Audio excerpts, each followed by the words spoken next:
आओ ना, देख ना बड़ा सुंदर सामान लेके आई बानी। अच्छा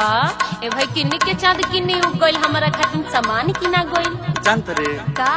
बलिया मीना बाजार में खोजत खोजत खोजत अरविंद गुप्ता के दुकानी पर मिलल है। अच्छा तब बताई का लेके नी हाजी दिखाई हाँ हाँ दिखाई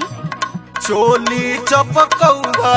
चीनी के चोली चपकौआ चीनी के चोली चपकौआ चीनी के अरे देखो ना लियाइल बानी कीन के,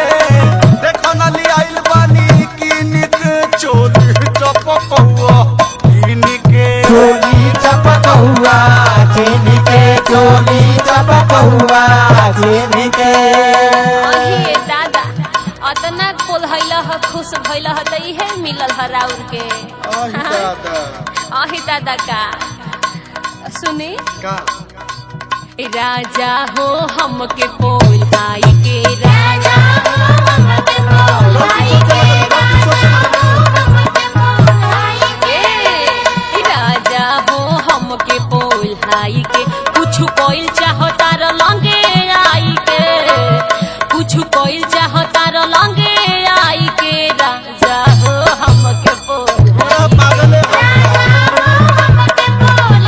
अरे के जाने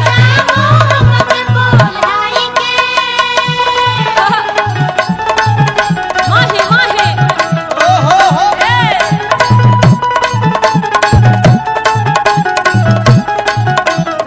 मोरा पिया घर आया ओ राम जी मेरा पिया घर आया ओ राम जी मेरा पिया घर आया ओ राम जी मेरा पिया घर आया ओ राम जी आई के कुछ बैठा रहो आई के ये फुलपत्ती के माई का जी तू झूठे हमरा काहे हमेशा लक्षण लगावे ले। के जानता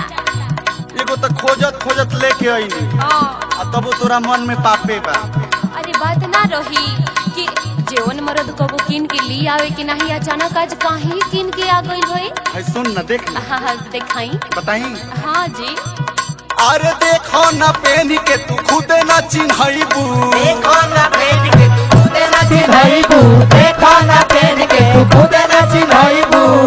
ए फुलपत्तिया के माई ये खाली पहन के देख न पहले अच्छा अच्छा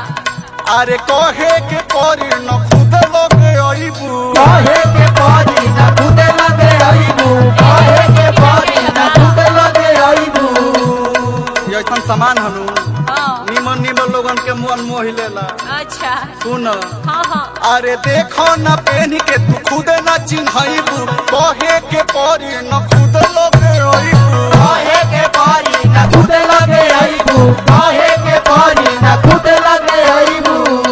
अरे हवे ब्रांड नहीं हवे मार्किन के, अरे हवे ब्रांड नहीं हवे मार्किन के चोली चपकौआ किन के चोली चपकौआ चीनी के चोली चपकौआ चीनी के तोरा से राजी ना ये बलमुआ तोरा से राजी ना ओ तोरा से राजी ना ये बलमुआ तोरा से राजी ना कि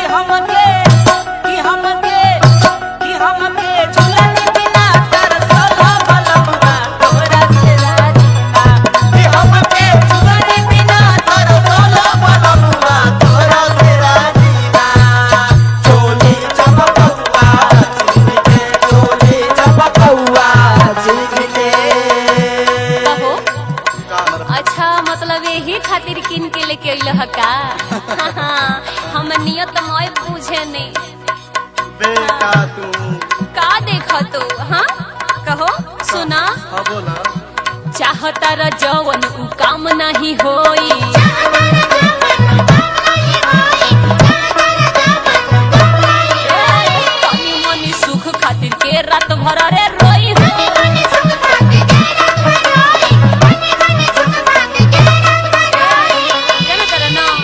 हाय हम कबो ना पहिर ले बानी ना ओढ़ले बानी आई एक बार खरीद के लिया देले बानी क्यों पहिरी अरे तनी खाली पहन के देख हाँ हाँ दाल गली ओली ना ठीक बनू बड़ा सुंदर लग रहा हाँ हाँ काहे ना सुना है। चाहता र जवन उ काम नाही होई तनी मनी सुख खातिर के रात भर रोई सुन ना हाँ। सूत जाला तू त मोह बाई के सूत जाला तू त मोह बाई के पलम हमके बोलाई के मन में बात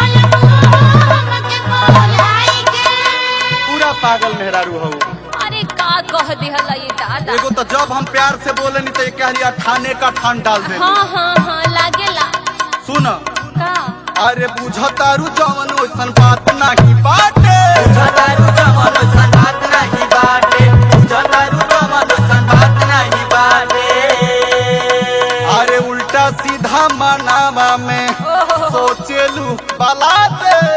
उल्टा सीधा मनवा में सोचलू बलाते उल्टा सीधा मनवा में सोचलू बलाते अच्छा एगो बात बताओ हाँ बताओ जब कौनो मर्द अगर खुश होके हाँ आ बाहर से घर में आवेला हाँ हाँ तो मेहरवन के मन में तरह तरह के भावना कहे अरे चले लगे। तरह तरह की भावना तब न उठी कि तू रोज रोज करता जोरे हाँ? फुलमतिया के माई। हाँ। एगो बोला के और अखी में प्यार ये कही दिन जतइबो त कहां से भावना उठी अरे नारे हमार तो 7 जन्म के प्यार बतूरा अरे दादा बोला बोला अरे बुझतारू जवन ओइसन बात नहीं बाटे उल्टा सीधा मनवा में सोचेलू बलाते ओहो ये बताओ का ये फुलमतिया के माई का जी देखने के बाद बताइए हाँ हाँ आखिर से ये मत अरे ना ना मन में गलत भावना मत ली हाँ हाँ हाँ तनको तू ना गो लिया इल बानी हाँ जंत्र के करके के हो एगो तोहके एगो तोहरा बहिन के एगो तोहके एगो तोहरा बहिन के हो चोली चपकौआ चीनी के चोली चपकौआ चीन के चोली चपकौआ चीन के कुआ तू खइलू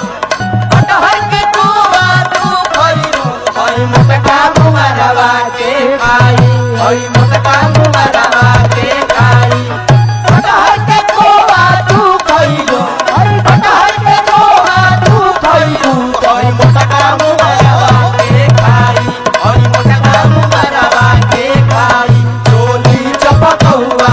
चीन के चोली चपकौआ चीन के सुन ना लागे तोरा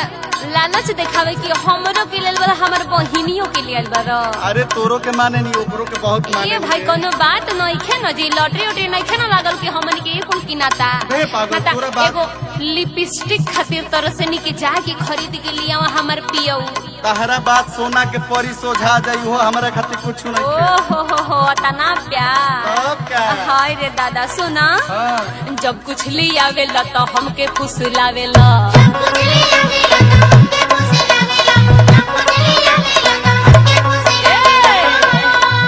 आ ओ बिराज हमरा के लालच देखावेला